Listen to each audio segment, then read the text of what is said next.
Hello, how are you? We are getting ready to continue on with lesson 17. This is going to be the day 2 part of lesson 17. And you will still need your packet from yesterday that we were working on. And we'll get to that in just a few minutes.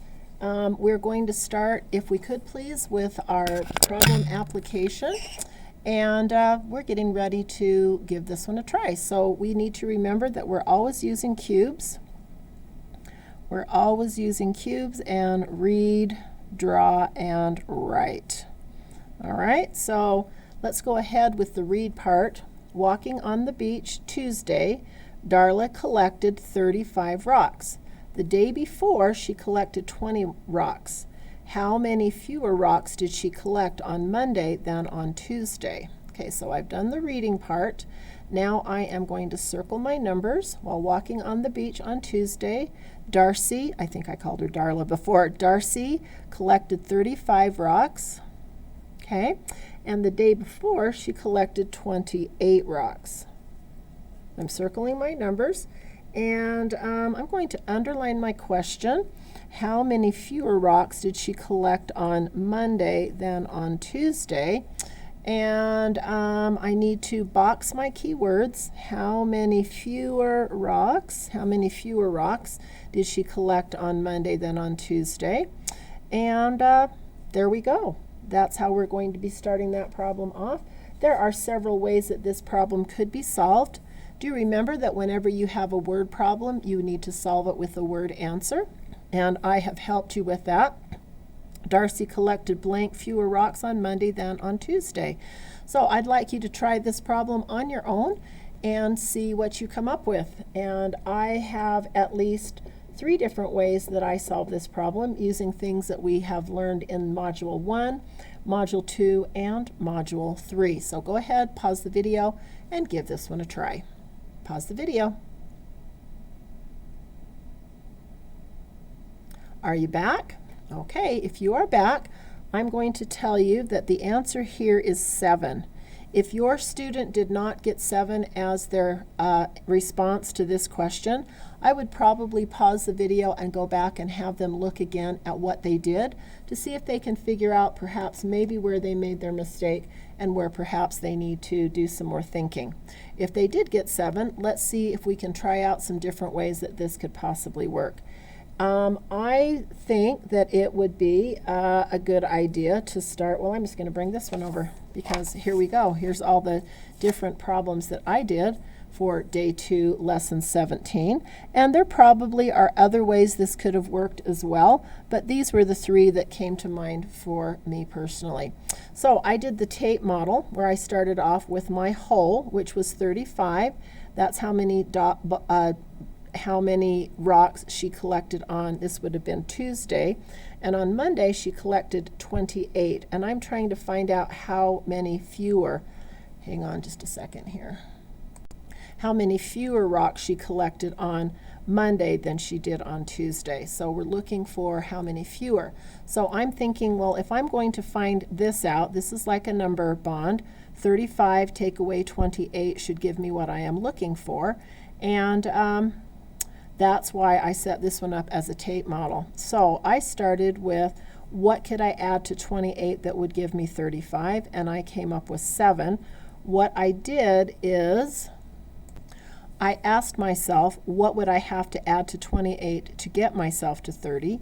And I thought, well, if I add 2 to 28, I will get to 30. And 7 take away that 2 leaves me with 5 more that I have to work with. 30 plus 5 gives me the 35 that I'm looking for here. Therefore, 7 fewer rocks, and I would want to put 7 right there. 28 plus 7 would also be 35. I also did this as a number bond, where I started with Tuesday up at the top, and I said on Tuesday she collected 35 rocks, and on Monday, the day before, she collected 28 rocks, and I did the same thing. 35 take away 28 should give me this side, or what number would I have to add to 28 in order to get 35? So I used this same process, but I used a number bond here instead.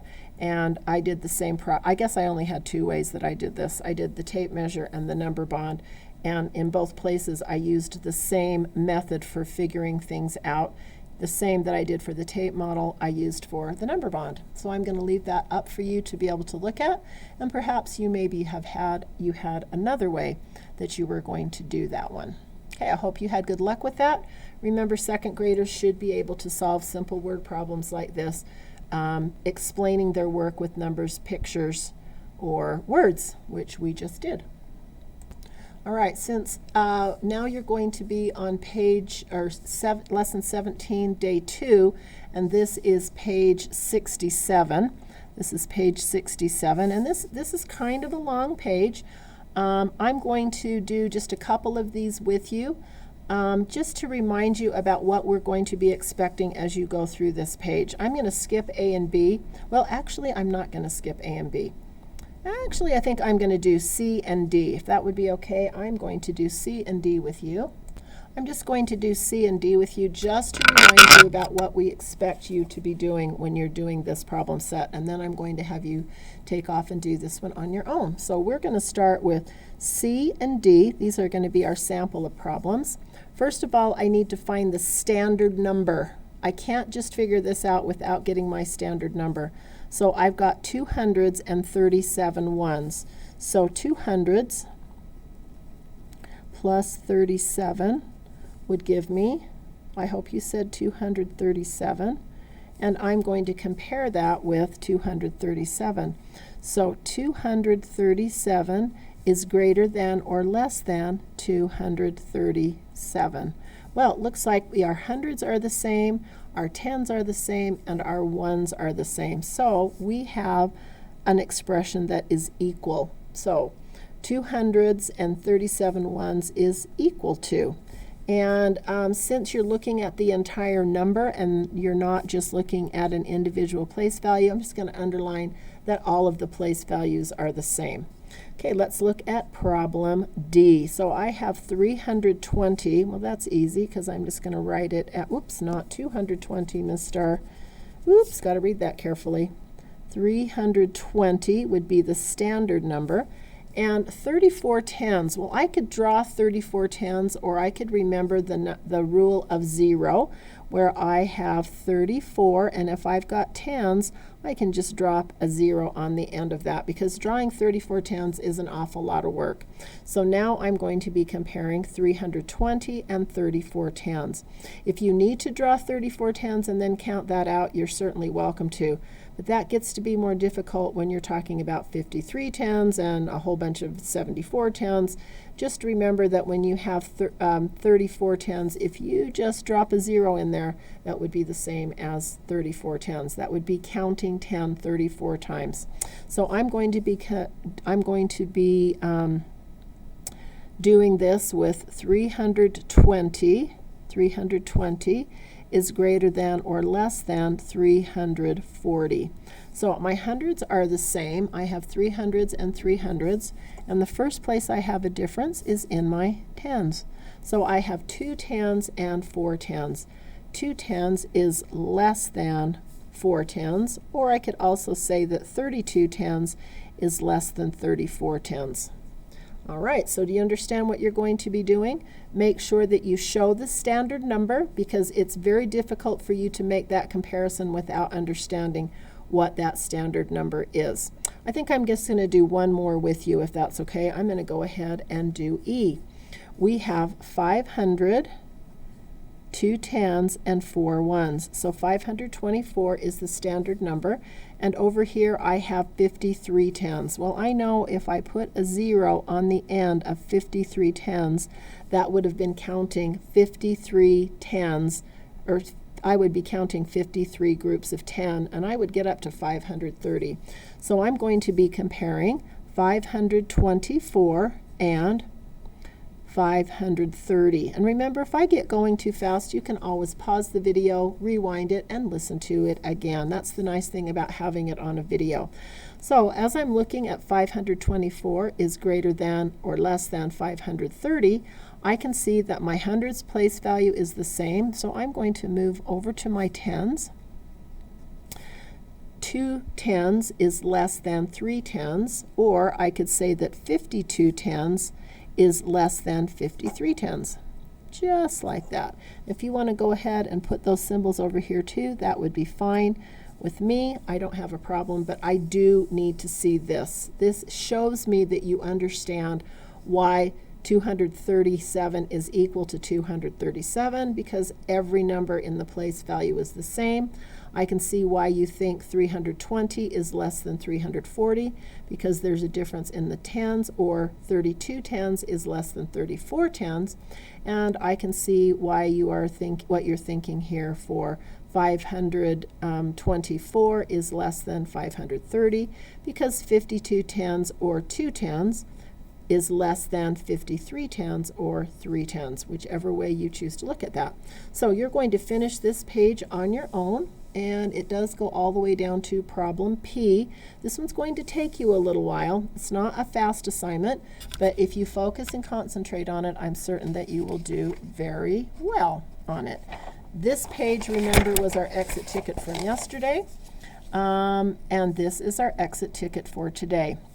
So you will need to do this exit ticket and send it to your teacher, and hopefully you remember to show why you are picking what you are picking. Show why with your arrow, or you can also underline to show why. We'd like to know why you are picking the answers that you are picking. And on this problem, you're going to draw 142 using hundreds, tens, and ones, and you are going to draw 12 tens. Pay attention to that, my friends. 12 tens and 4 ones. This one you're going to use hundreds, tens, and ones. So they will look different, but you can still use those to compare. Okay? All right. And then you're going to come down and do problem number 2. The same way we just did the exercise just a few minutes ago, you are going to be doing problem number 2, A, B, C, and D. Make sure that you tell us what the standard number is for each one of these, so that we understand, that you understand why you're picking greater than, less than, or equal to. Make sure that you send this to your teacher so that we can see that you are on the right track. Okay? All right, so that's all for that. And if you need to go back and watch the Eureka video again for lesson 17, if that would be useful to you, I would encourage you to do that. But there's not a second Eureka video because we did split this video into 2 parts. Okay, I hope that you've had some time to work those problems, and I am getting ready to show you the key to page 67, and hopefully you've been successful with that. There was a lot of work that you needed to do on page 67. So I'm going to show you page 67. Hopefully I'm getting it so that you can see it clearly.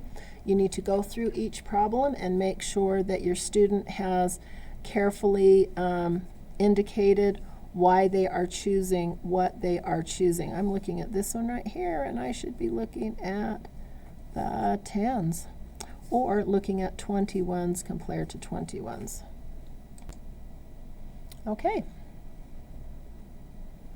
So hopefully you can see that I have used my arrows to indicate where I made my decisions, and hopefully your student is on the same track.